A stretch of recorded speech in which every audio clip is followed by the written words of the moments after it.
Golly. Camera's rolling. Whenever you're ready. Have they let you have a day off in the last couple of years? No.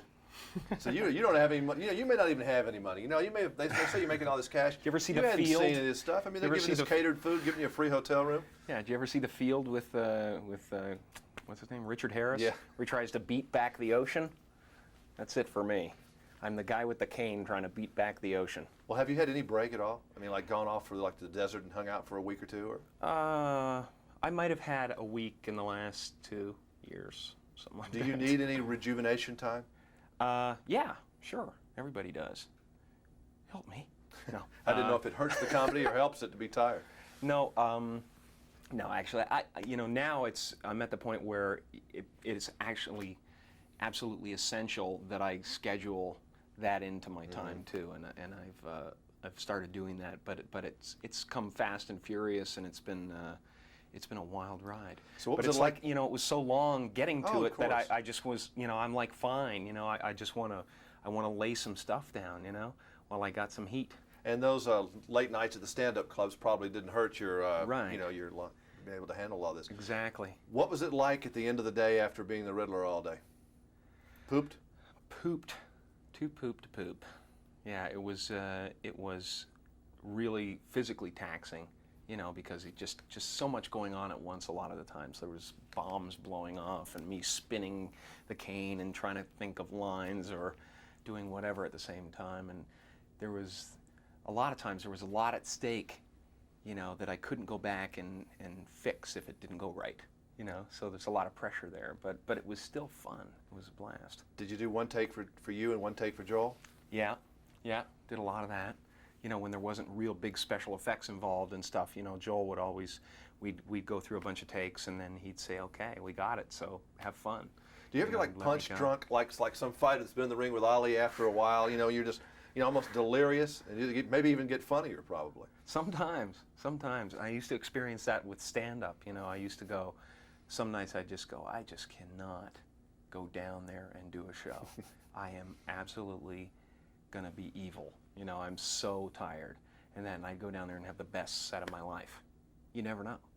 When you're meeting people on location, like you're in Charleston, South Carolina right now doing the second Ace Ventura, and if you get a chance to meet somebody in a very casual, just a fan or something, what do they expect from you? Do you know? Are they expecting you to be funny, or are they scared of you, or what?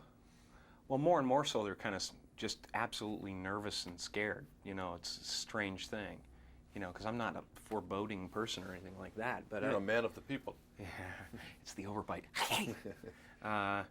But I experience a lot of going into a store to buy something, and people who have been basically doling out change their whole lives suddenly can't count, that kind of stuff. Just like they're sitting there with like $3 going, what's the change for a vibe again? Just completely gone. So do you try to work with them and make them feel good, or you just kind of like pretend like it wasn't really me, it was somebody who looks like me? Come on! Do a lot of that. Were you ever intimidated or freaked out by any star that you ever met when you were like coming up? The only person that I ever was impressed by, well, that's not true. A couple people I've been impressed by. One of them was Clint Eastwood when I first met him.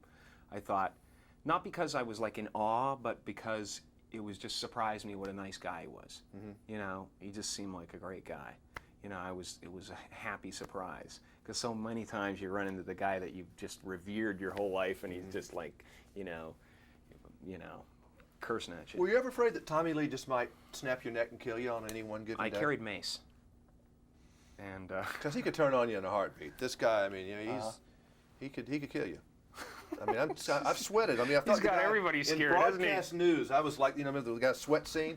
I do that with Tommy Lee every time I'm with this guy. Yeah, he makes journalists nervous. Did you try to make him laugh? No. Did you work on him? So you were No. scared, aren't you? No, I just had fun. I went and did my thing. I had a great time. I really just went nuts. And what do we have to now? What's on your plate here? You've committed Ace Ventura. We see that at some point. I don't know, Christmas probably or whatever. Yeah. And what's on the Jim Carrey plate after that? Well, there's a couple of projects looming that I'll probably do between Mask 2 I got coming up. But that's not for a while. I'm going to be doing something else between that. I just can't say what it is yet, because the Riddler might be alive again. The Is Riddler? that possible that Riddler could ever someday come back? Well, it's not up to me, but I I mean, they didn't kill him off. I'll tell you that right now. No, I mean, he's no. still very much He's alive. alive. He's lurking at Arkham Asylum. Okay, well, Yeah. he was quite the Riddler on the screen. Always great to see you. Yeah, you too. You can't help but laugh. Yeah, great.